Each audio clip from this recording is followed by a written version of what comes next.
Now, I'm sure that most of you know the old story about the astronaut who went far out into space and was asked on his return whether he had been to heaven and seen God. And he said yes. And so they said to him, well, what about God? And he said, she is black.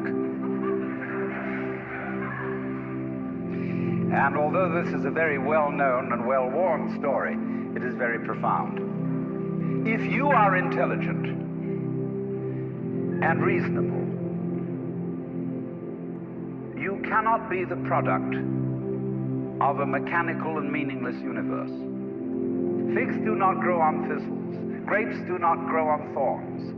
And therefore, you, as an expression of the universe, as an aperture through which the universe is observing itself, cannot be a mere fluke.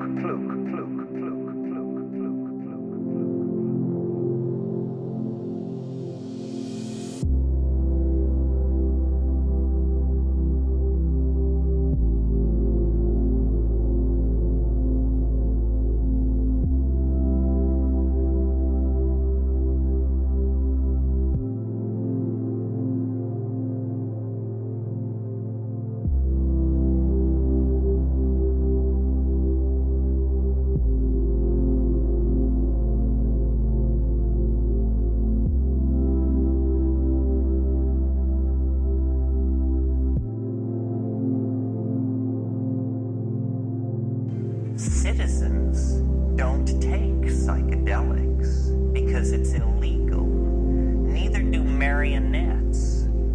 Neither do robots.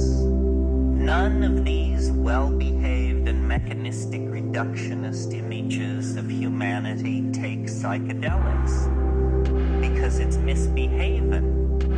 Misbehaving is a great sin. In fact, it's enshrined as the first sin.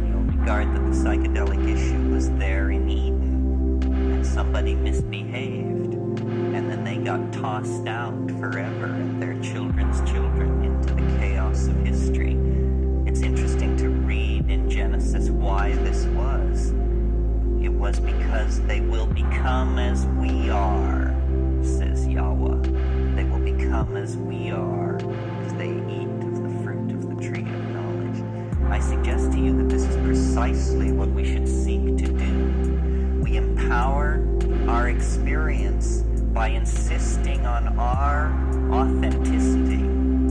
It's a wonderful thing to learn to be able to stand up and yell bullshit, because so much is being slung and nobody is talking about the primacy of experience and the dignity of the individual. Dignity of the individual. We went a long way with this in America before we betrayed it. And it wasn't only betrayed by the clowns in Washington, it's also betrayed by anybody who clusters themselves around the feet of some self-proclaimed nabob. Because the fact of the matter is, nobody knows what's going on. Nobody knows. Nobody has the faintest idea. The best guesses are lies. You may be sure of it. And so to pretend that one human being will lead another out of the dark night of ignorance and into the shining light of truth is ludicrous. Absolutely grotesque. A product of this empowering of the human image that has gone on through several thousand years of dominator culture. If you want a teacher, try a waterfall, or a mushroom, or a mountain wilderness, or a storm-pounded seashore. This is where the action is. It's not back in the hive. It's not in the anthill. It's not knocking your head against the floor in front of somebody who claims that because of their lineage and whose feet they washed and whose feet they washed, that you should give credence to them. Knowledge is provisional, and we are yet to approach even the first moment of civilized understanding. The way it is to be done is by trusting yourself.